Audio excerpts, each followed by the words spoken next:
always believed that the greatest threat to a marriage came from the outside, from strange women, from temptations that lurk in offices and nightclubs, from social media messages sent too late at night. Please support our channel, like and share our videos with your friends. What I never imagined was that the danger would come from inside my own home, disguised as family, quietly slipping into my life until one night I stumbled onto the truth. The day it all began seemed perfectly ordinary. My husband, David, had just returned from home. He had been away for months, working on projects that took him across Europe. With him came his best friend, Mark, a man he had known since primary school. I had heard countless stories about Mark long before I met him, how they used to get in trouble together, how they survived university side by side, how Mark was practically like another son to David's parents. To David, Mark wasn't just a friend. He was family. And so, by default, Mark became part of mine too. When David returned, his parents came over to celebrate. My father-in-law, a quiet man with tired eyes, stayed for only 2 days before heading back home. But my mother-in-law, Helen, decided to remain. She said she wanted to spend more time with her grandchildren, my twin boys, but I later realized that wasn't the whole truth. Helen was 55, strong, and elegant in a way that made people turn when she entered a room. She loved her son fiercely. Losing him to marriage had been hard on her, though she never admitted it. Instead, she wrapped herself in acts of service, cooking extra meals, fussing over the boys, doing laundry that didn't need doing. Sometimes she made me feel like a visitor in my own home. Still, I had no real complaint. She treated me kindly. At least, that's what I believed then. For 2 weeks, the house was bustling with life. David, Mark, Helen, the twins, and me. Laughter bounced off the walls. Meals stretched into long conversations. And at night the sound of clinking glasses filled the living room as the men shared stories from their travels. But even in those early days, I noticed little things that unsettled me. Like the way Mark's eyes sometimes lingered on Helen when he thought no one was looking. Or the way she laughed at his jokes, deep, full-throated laughs I had never heard from her before. They sat close, closer than I thought necessary. Once, passing through the kitchen, I saw Mark standing behind her, his hand brushing hers as she chopped vegetables. They both jumped back when they noticed me. "Ah, Emma," Helen said quickly, forcing a smile. "We were just arguing about the best way to make soup." I smiled politely and said nothing, though something in my chest tightened. Life went on. The turning point came one Sunday. David had to travel east for a week to inspect a project he was investing in. Mark stayed behind, saying he had things to settle in the city before joining him. Helen also remained. The house naturally divided itself, me and the twins upstairs, Mark and Helen in separate rooms downstairs. The first night without David was quiet. Almost too quiet. I tucked the boys into bed and tried to ignore the unease creeping into my thoughts. 2 nights later, it happened. I had fallen asleep when suddenly the lights flickered back on. Power had returned at 1 a.m. instantly. I thought of water. We had to pump while the electricity lasted. I slipped out of bed, careful not to wake the twins, and padded downstairs. The house was mostly dark, except for a faint glow from a bulb in the corridor. I hurried toward the pump switch outside, but then I heard it. A sound. Low. Muffled. Rhythmic. At first, I thought someone was in pain. My breath caught as I followed it, my bare feet silent against the tiles. The sound was coming from the guest room, Mark's room. The door was slightly ajar. I shouldn't have looked. But something inside me whispered, "Look, Emma, look." And so I did. What I saw froze me to the spot. Helen, my mother-in-law, and Mark, together, twisted in a way that made my stomach lurch. For a moment, my body refused to move. My heart thundered so loudly I thought they might hear it. My breath came in sharp gasps, and I pressed my hand over my mouth to keep from crying out. I stumbled back, nearly tripping, then fled upstairs, locking my bedroom door behind me. My whole body shook violently as I slid to the floor, hugging my knees. This is not real. This is not real. But it was. Horribly, disgustingly real. And nothing, absolutely nothing, would ever be the same again. I barely slept that night. Every time I closed my eyes, the image came back to me, Helen's body entwined with Mark's. The sound of muffled moans filling the darkness. I pressed the pillow over my head, desperate to silence the memory, but it clung to me like a shadow. By dawn, my body felt heavy, drained, as though I had aged years overnight. I sat at the edge of the bed, staring at the pale light seeping through the curtains, my thoughts racing. What do I do? Should I confront them? Tell David? Pretend I saw nothing? The twins stirred beside me, their small bodies turning under the covers. For their sake, I tried to compose myself, forcing a smile as I got them ready for the day. They chatted happily, blissfully unaware that the foundation of our family had just cracked wide open. When I finally stepped into the kitchen, the air was thick with the smell of fried eggs and toast. Helen was there, moving gracefully between the stove and the counter, humming softly to herself as though nothing in the world was amiss. Her eyes met mine briefly, and for a moment I thought I saw something, an unspoken acknowledgement of what I had witnessed. But then she smiled. A normal, casual smile. "Good morning, Emma. Did you sleep well?" she asked, her tone light. I swallowed hard. I managed. And then I saw him. Mark walked in casually, freshly showered, wearing a clean t-shirt. He greeted Helen first, his voice unusually soft, before turning to me. "Morning, Emma." It was all I could do not to choke on the bile rising in my throat. We sat at the table, the three of us, while the boys ate noisily. My eyes darted between them, Helen's calm face, Mark's easy smile, and I wondered how two people could carry such a filthy secret effortlessly. I couldn't eat. Every bite tasted like ash. After breakfast, I retreated upstairs, needing space to breathe. I was pacing in my room when a soft knock came at the door. My heart leapt into my throat. It was Mark. "Can I talk to you?" he asked. His voice low, almost urgent. Every instinct screamed at me to slam the door in his face. But some strange compulsion made me step aside and let him in. He closed the door behind him, his expression tense. For the first time since I'd known him, he didn't look confident or charming. He looked cornered. "You saw us last night, didn't you?" he said, his voice barely above a whisper. My mouth went dry. I couldn't bring myself to speak, but my silence was answer enough. Mark ran a hand through his hair, exhaling shakily. "Emma, I don't even know how to explain this to you, but you deserve to know the truth. What you saw, it wasn't a mistake. It wasn't something that just started. It's been going on for years." I stared at him, my knees weakening. Years? The word tore out of me, louder than I intended. He nodded, shame flickering across his face. "Since university." David never knew. Helen, she was there for me at a time when I was lost. One thing led to another, and it never stopped. It shouldn't have happened, but...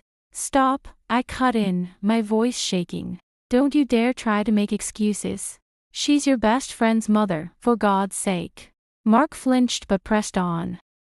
I know how it sounds. But Emma, please, you can't tell David. It will destroy him. He'll never recover from it. You'll tear this family apart." Tears burned in my eyes. "And what about me, Mark? Do you know what it does to me to carry this secret? To look at my husband, knowing what you and his mother are hiding?" He stepped closer, lowering his voice even more. "I'm begging you, don't say anything. For David's sake. For your boys. For all of us." I shook my head, backing away from him. "I need time to think." Mark sighed, his shoulders slumping, and left the room quietly. The rest of the day passed in a blur. Helen avoided me, but not in a way anyone else would notice. To the twins, she was the same doting grandmother. To Mark, she was the same easy companion. But when our eyes met, there was silence, an unspoken agreement not to acknowledge the storm raging beneath the surface. That night, I lay awake again, staring at the ceiling. My mind replayed Mark's words. What if David finds out? What if he discovers that I knew and said nothing? The weight of the secret pressed heavily on my chest. I felt trapped between two impossible choices: destroy my husband's world by telling him the truth, or live with the burden of silence and betrayal. Either way, my marriage would never be the same. And deep down, I knew the worst was yet to come. I never knew silence could be so loud. The day after Mark's confession, the house seemed to vibrate with a strange, heavy quietness. The clatter of breakfast plates, the laughter of the twins, even the television in the living room, all of it felt muted. Like background noise in a play where the real drama was unfolding behind a curtain only I could see. Inside me, chaos reigned. Every time I looked at Mark, I saw the betrayal etched into his face. A sin he wore like invisible scars. Every time Helen's hand brushed against my boys' heads, affectionately ruffling their hair, I wanted to scream. How could she touch them with the same hands that? I had to stop myself. The images were too poisonous. But once you've seen something, you cannot unsee it. Once you know the truth, it worms its way into everything, every conversation, every gesture, every silence. That morning, I took the twins to school just to escape the house.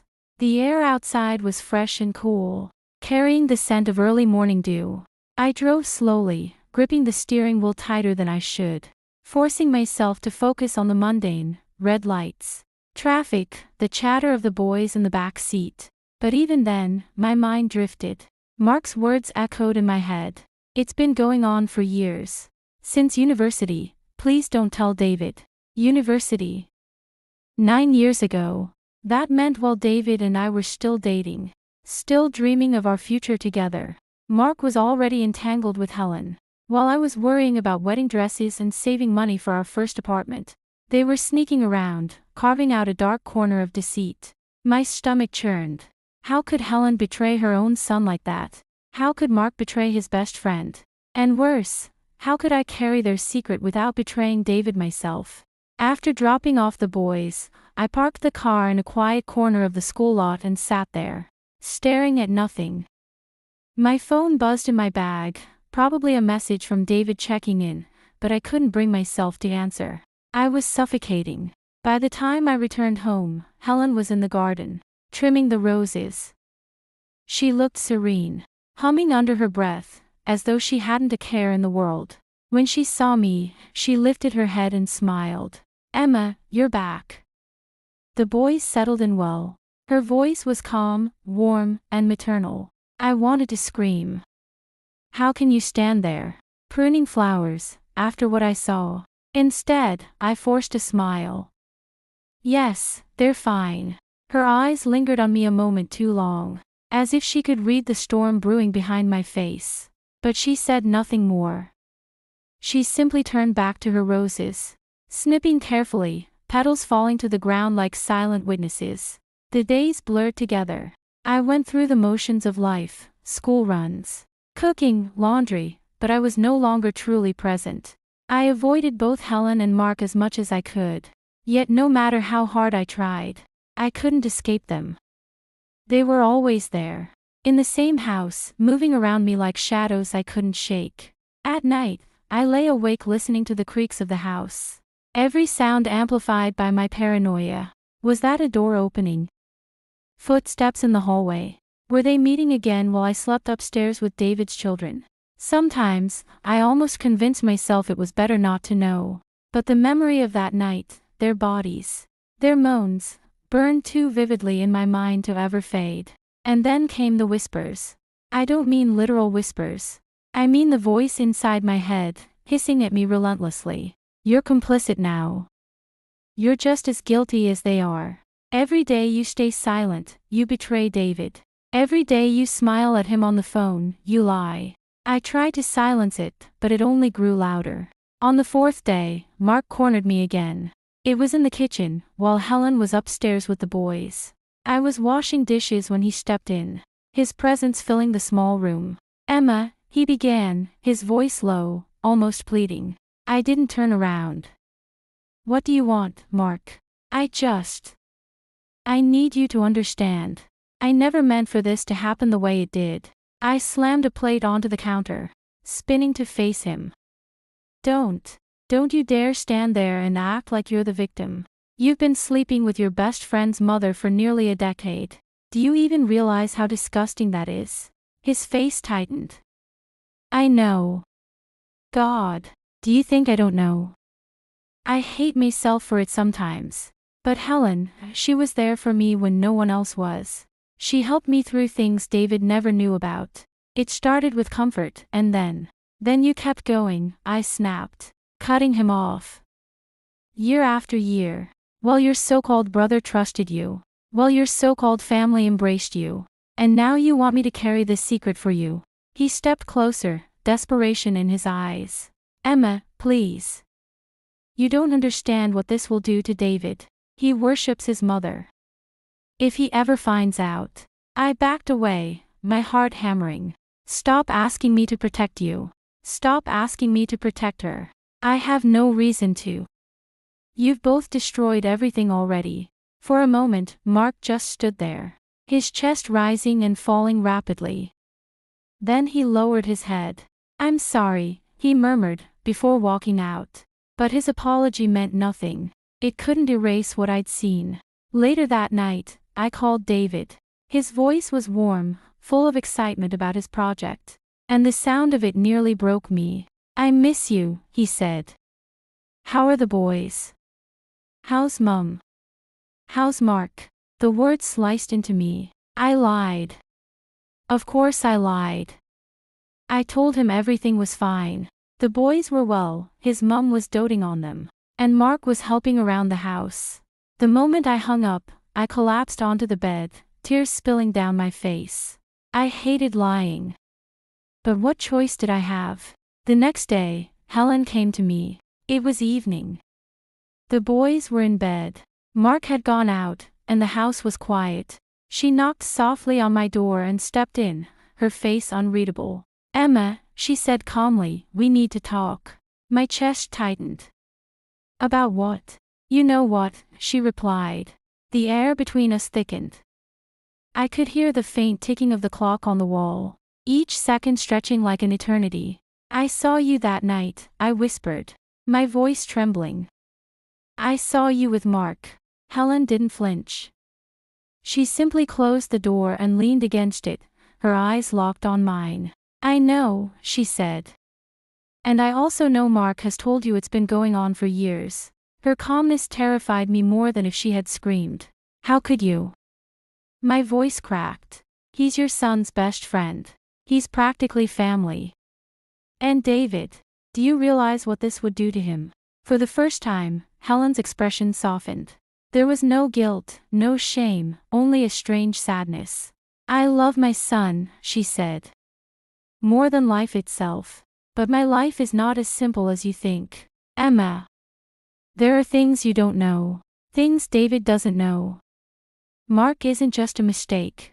She stopped, biting her lip. He's what?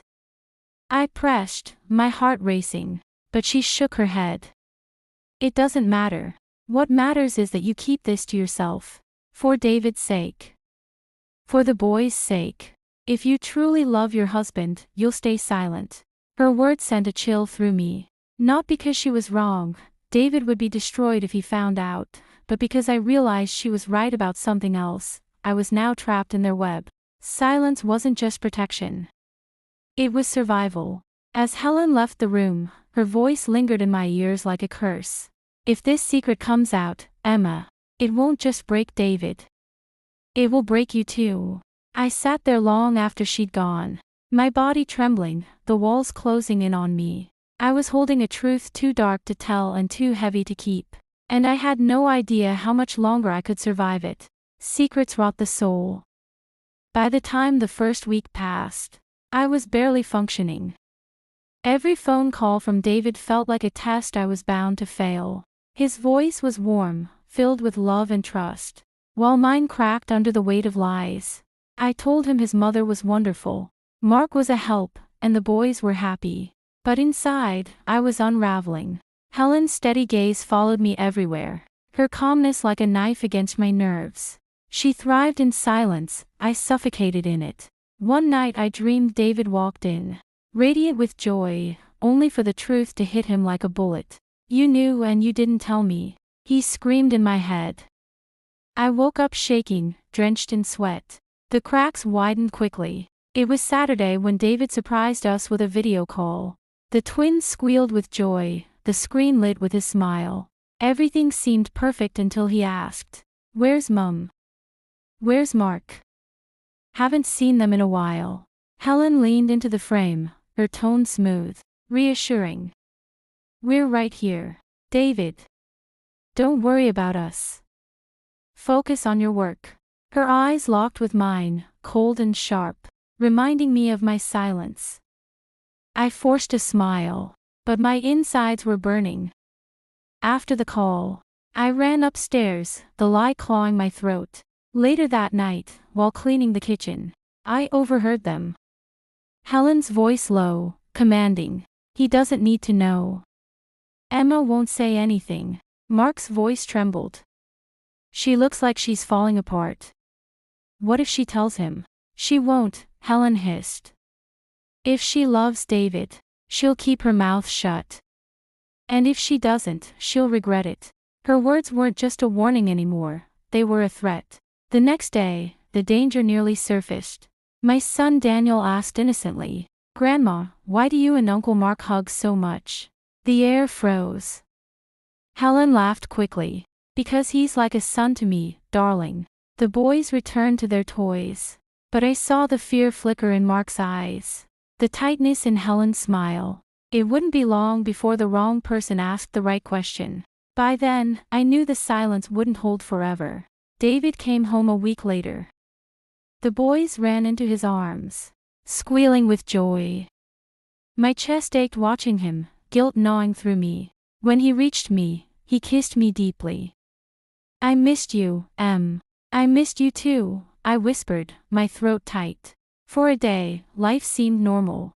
David played with the twins, laughed with Mark, and thanked Helen for her support. I watched it all like a woman trapped inside glass, waiting for the hammer to fall. It came the second night. We were at dinner, the twins asleep upstairs. The table was set, candles lit, wine poured. David raised his glass. "To family." The word echoed in my head like a curse. Then Mark's fork slipped, clattering against his plate. He froze, pale, eyes darting. "You okay, mate?" David asked, frowning. Mark opened his mouth, closed it, then looked at me. His face was wild, desperate.